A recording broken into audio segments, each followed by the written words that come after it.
Doctor Himanta Biswa Sarma ডাঙৰীয়া দ্বিতীয়বাৰ মুখ্যমন্ত্ৰী হোৱাৰ পিছত প্ৰথম কেবিনেটত যিটো UCC সম্পৰ্কত সিদ্ধান্ত লৈছে মই ভাবো আৰু অসমৰ প্ৰতিজন সচেতন নাগৰিকে এই কথা মানি ল'ব যে অসমৰ ভৱিষ্যতৰ যিটো ডেমোগ্ৰাফিক চেঞ্জৰ সম্ভাৱনা আমি দেখা পাইছোঁ সেইটো বেলেন্স কৰিবৰ কাৰণে ডক্টৰ হিমন্ত বিশ্ব শৰ্মা ডাঙৰীয়াৰ প্ৰথম কেবিনেট সিদ্ধান্তটোৱে এটা ঐতিহাসিক সিদ্ধান্ত বুলি আমি ক'ব পাৰোঁ কংগ্ৰেছ দলৰ সভাপতিজনে যোৱাকালি কেবিনেটৰ সিদ্ধান্ত সম্পৰ্কত যিটো মন্তব্য কৰিছে এই মন্তব্যটোৱে প্ৰমাণ কৰিছে যে অসমৰ খিলঞ্জীয়া থলগিৰি ভূমিপুত্ৰসকলৰ লৈ পেলাই কংগ্ৰেছ দলটোৱে চিন্তা কৰিব পৰা অৱস্থালৈ এতিয়ালৈকে অহা নাই কাৰণ জনগাঁথনিৰ যিটো ব্যাপক পৰিৱৰ্তনৰ ইংগিত ইতিমধ্যে অসমত আমি দেখিবলৈ পাইছোঁ সেইটো নিয়ন্ত্ৰণ কৰাটো এখন দায়িত্বশীল চৰকাৰৰ প্ৰধান কৰ্তব্য আৰু যিটো কাম কৰিবলৈ যাওঁতে মই ভাবোঁ যে ভৱিষ্যত প্ৰজন্মটোৰ স্বাৰ্থত আৰু আমাৰ জাতীয় চেতনাটোক সুসংহত কৰি ৰখাৰ স্বাৰ্থত আমি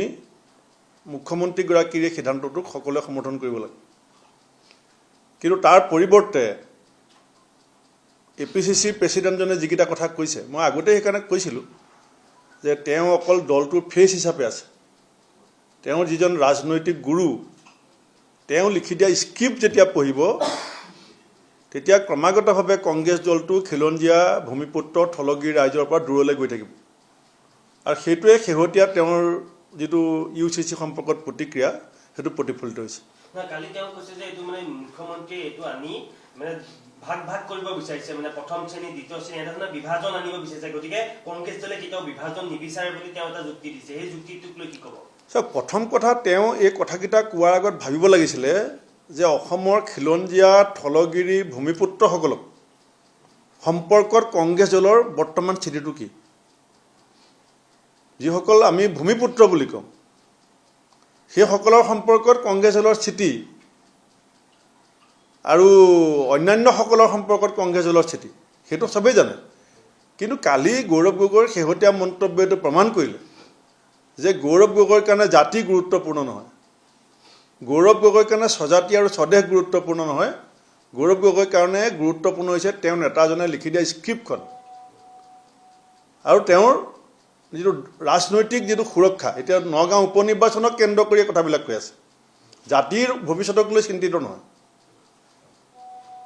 পৱন খেৰা গুৱাহাটীত আছে তেওঁ মোতায়না হৈছে তেওঁলোকে কিয় কৈছে যে তেওঁলোকে এইখিনি কথা কৈছে সেইখিনি ঠিক কথা কৈছে এনকুৱাৰী চলি আছে সেই সম্পৰ্কত মই বেছি ক'বলগীয়া নাই কিন্তু মোৰ যিটো সাম্যক ধাৰণা মই আগতেই কৈছিলোঁ যে পৱন খেৰা কংগ্ৰেছ দলৰ কাৰণে এতিয়া ছুইচাইড বোমাৰ মানে কংগ্ৰেছৰ অফিচটোৰ ভিতৰতে এটা ছুইচাইড বোমাৰ পৱন খেৰা সোমাই আছে আৰু এই বোমটোৰ এতিয়া পোষ্টমৰ্টেম চলি আছে আৰু কেইদিনমান অপেক্ষা কৰক তেওঁ কালি যিটো টিভিত থৰক বৰক কথা বতৰা চকু চলচলীয়া হৈ আছে তাৰ পৰাই তেওঁ স্থিতিটো কালি ওলাই পৰিছে নিৰ্বাচনৰ পূৰ্বে মুখ্যমন্ত্ৰীয়ে কৈছিল যে কংগ্ৰেছ সংখ্যালঘু দলত পৰিণত হ'ব আৰু নিৰ্বাচন যোৱাৰ পিছত দেখা গৈছে 19 জনৰ 18 জনেই সংখ্যালঘু বিধায়ক আৰু তেওঁলোকক লৈ এতিয়া ৰকিবুল হুছেইনে ভোজমেল পাতিছে ঘৰত এতিয়া সঁচাকৈ কংগ্ৰেছটো আপুনি যিটো কৈছিলে APCC R সেইটোৱে হৈছে এইটো মই যেতিয়া APCC R বুলি কৈছিলোঁ তেতিয়া মই কি কৈছিলোঁ যে আমি APCC কৰিবলৈ আহিছিলোঁ আমি APCC R কৰিবলৈ অহা নাছিলোঁ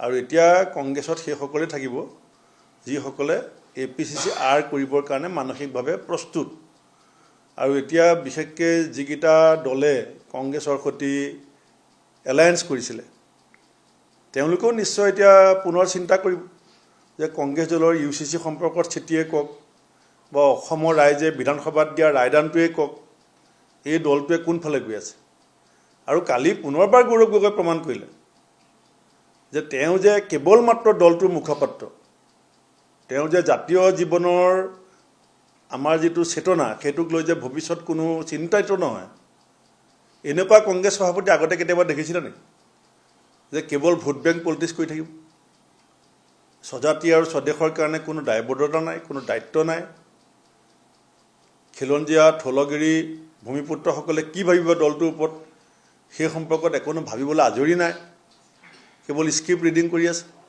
এনেকুৱা আগতে কেতিয়াবা কংগ্ৰেছত হৈছিলে নেকি? এতিয়া ইউচিচি যেনেধৰণে বিৰোধিতা কৰিছে বা মানে বিজেপি চৰকাৰৰ যিবিলাক নীতি বিৰোধিতা কৰি অহাৰ কাৰণে কংগ্ৰেছ দলৰ আজি এই অৱস্থাটো হৈছে নেকি যে 19জন বিধায়কৰে 18জনী সংখ্যালঘু হৈছে, এজন মাত্ৰ হিন্দু বিধায়ক হৈছে, তাকো সেই সমষ্টিটোত সংখ্যালঘু ভোটাৰৰে অধ্যুষিত সমষ্টি বুলি ক'ব লাগিব।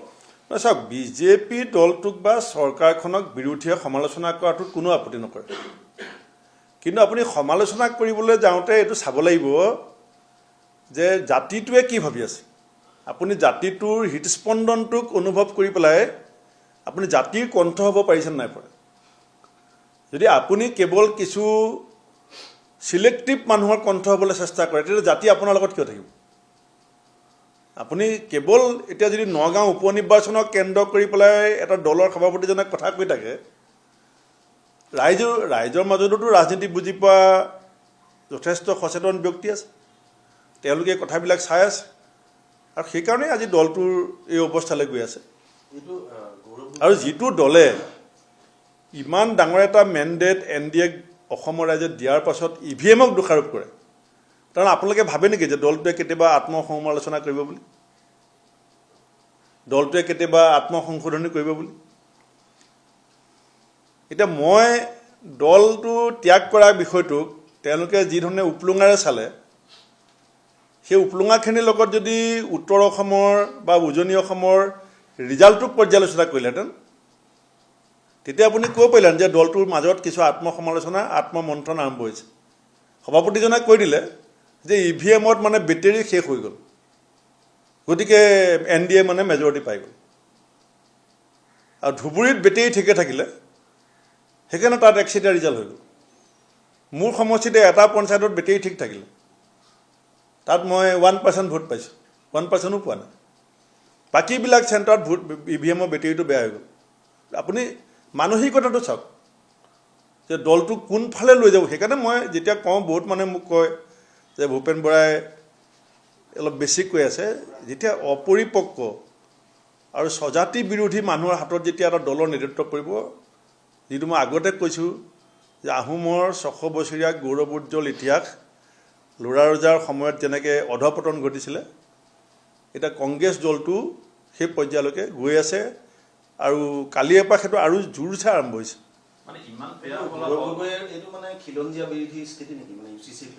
চাওক, মই কৈছোঁৱেই যে Gaurav Gogoi only mere a face of the party. Gaurav Gogoi সভাপতি সূত্ৰে দলটোৰ এতিয়া কেৱল মুখপাত্ৰ, তেওঁ এতিয়া একো ইফাল সিফাল কৰিব নোৱাৰে, কাৰণ মোক কোনে সভাপতি ভাঙিছিলে? এতিয়া কৈয়ে থাকে নহয়, মই আমুকক পাতিছিলোঁ, মই আমুকক ভাঙিছিলোঁ। যদি UCC সম্পৰ্কত গৌৰৱ গগৈয়ে জাতীয় স্বাৰ্থৰ কথা ক'বলৈ যায়, তেতিয়াহ'লে কালিলৈ 19টা চহী কালেক্ট হৈ যাব তেওঁ সভাপতি ভাঙিব লাগে বুলি। গতিকে জাতি যি হয় তেওঁৰ কাৰণে চিন্তা কৰা নহয়, তেওঁ সভাপতি থাকিব লাগিব। আৰু গোটেই এই কথাবিলাক ৰাইজে বুজিব লাহে লাহে। নিৰ্বাচনী ইমান বেয়া ফলাফল, তাৰপিছতো গৌৰৱ গগৈ নৈতিক দায়িত্ব স্বীকাৰ কৰা নাই। আপুনি ক'লে যে EVMকে দোষাৰোপ কৰিছে তেখেতে, ৰিপুণ বৰাও আনকি দলীয় সভাপতি ত্যাগ কৰিছিলে, কিন্তু গৌৰৱ গগৈৰ সেই সাহসখিনি নহ'ল।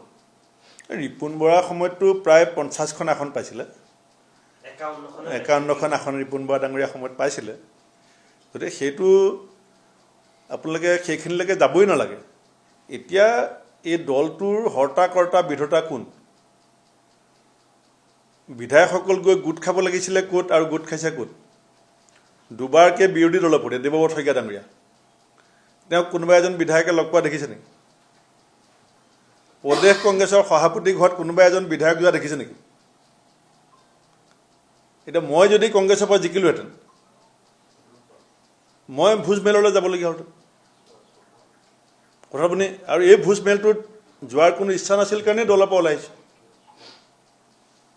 গতিকে যিটোৰ প্ৰক্ৰিয়াৰে দলটো পৰিচালিত হৈ আছে, আৰু যিজন মানুহে দলটো পৰিচালনা কৰি আছে, সেই মানুহজনৰ আঙুলি ঠাৰত যদি প্ৰদেশ কংগ্ৰেছৰ সভাপতিজনে কাম নকৰে, তেতিয়াহ'লে তেওঁৰ অৱস্থাও সভাপতি পদৰ পৰা অপসাৰিত হোৱাৰ পৰ্যায়লৈকে আহিব।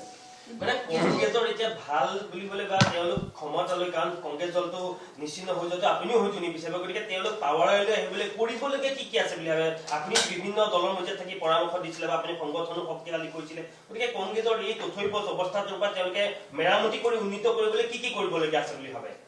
মই এইবিলাক পৰামৰ্শ এতিয়া নিদিওঁ, এইটো মোৰ দায়িত্বও নহয়।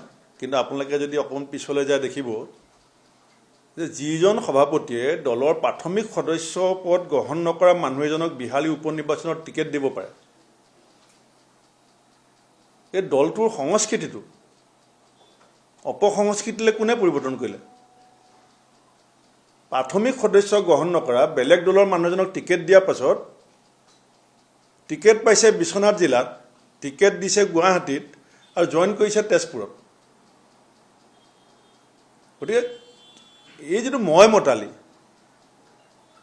এই মতালিটো তৃণমূল পৰ্যায়ৰ যিবিলাক নিষ্ঠাবান কংগ্ৰেছৰ কৰ্মী আছিলে বা আছে এতিয়াও, তেওঁলোকে প্ৰত্যক্ষ কৰি আছে। এতিয়া বহু কৰ্মী, এতিয়া বিজেপি এজিপিয়ে বিচাৰে নে নিবিচাৰে মই নাজানো। নিৰ্বাচনৰ সময়তো মই যোগাযোগ কৰিছিলোঁ, বহুতে ক'লে অকণমান ৰৈ দিয়ক বুলি। বিজেপি এজিপিয়ে যদি দৰজাখন খুলি দিয়ে যে যিসকল জাতীয় চেতনা থকা, স্বজাতি আৰু স্বদেশৰ প্ৰতি ভালপোৱা থকা কংগ্ৰেছী আছে, তেওঁলোক বিজেপিয়ে যদি দৰজাখন বা এজিপিয়ে দৰজাখন খুলি দিয়ে, তেতিয়া আপোনালোকে দেখা পাব যে কংগ্ৰেছ দলটো কি ধৰণে কি পৰ্যায়লৈকে গতি কৰিব।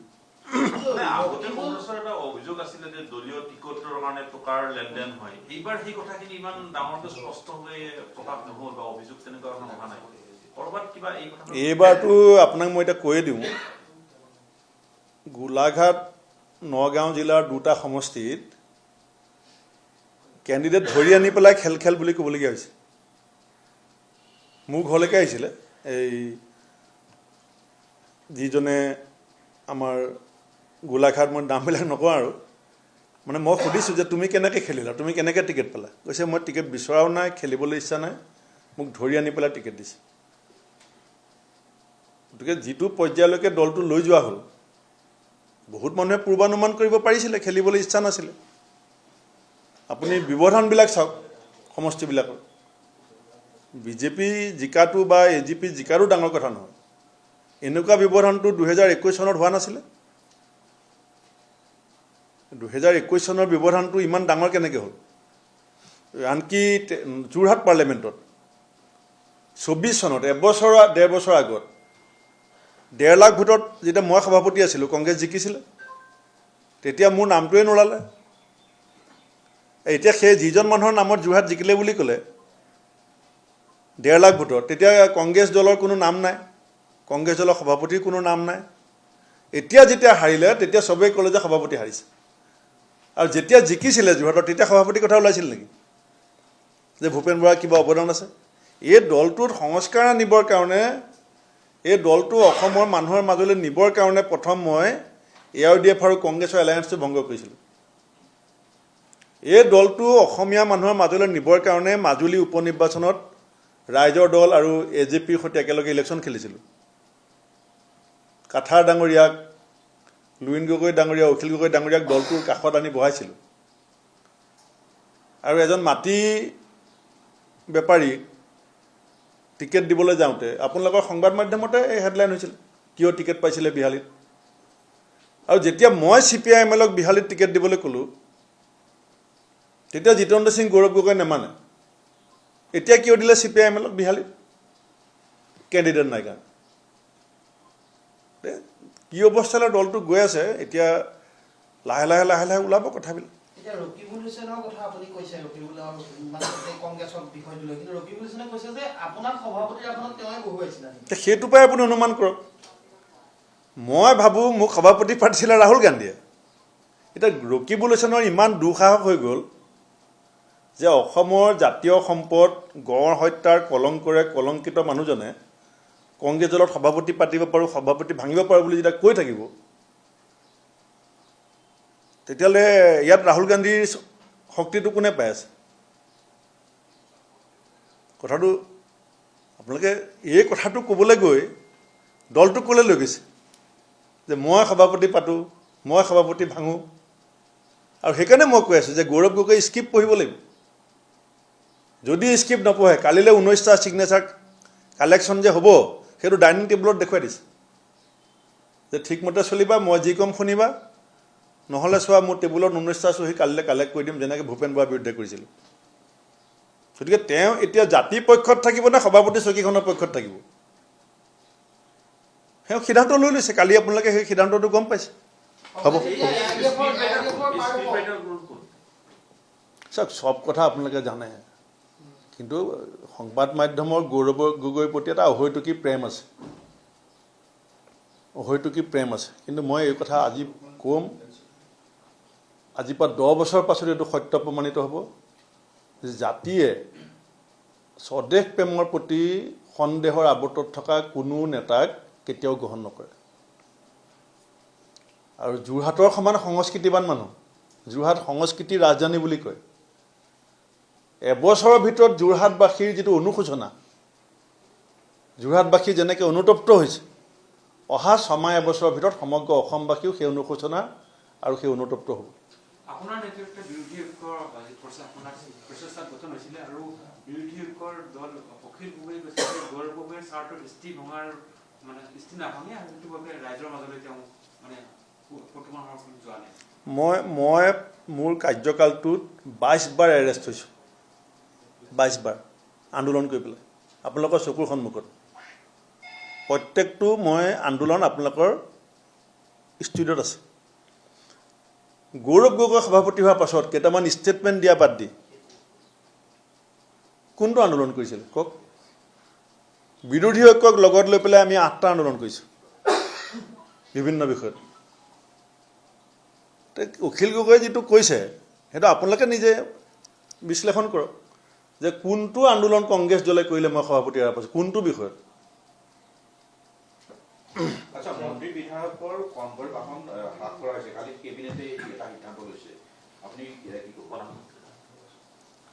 ন সমগ্ৰ বিশ্বজুৰি যিটো বৰ্তমান এটা আৰ্থিক সংকটৰ সম্ভাৱনাই দেখা দিছে সেইটো ক্ষেত্ৰত মিতব্যয়ী হ'বলৈ যদি এখন চৰকাৰে চেষ্টা কৰে বা আমাৰ ৰাজ্যখনৰ মুখ্যমন্ত্ৰীগৰাকীয়ে যদি জাতিটোক মিতব্যয়ী হ'বৰ কাৰণে এটা বাৰ্তা দিবলৈ চেষ্টা কৰে আমি ভাবোঁ যে সেইটো আদৰণি জনাব লাগে মিতব্যয়ী হোৱাটোতো সকলোৰে কাৰণে ভাল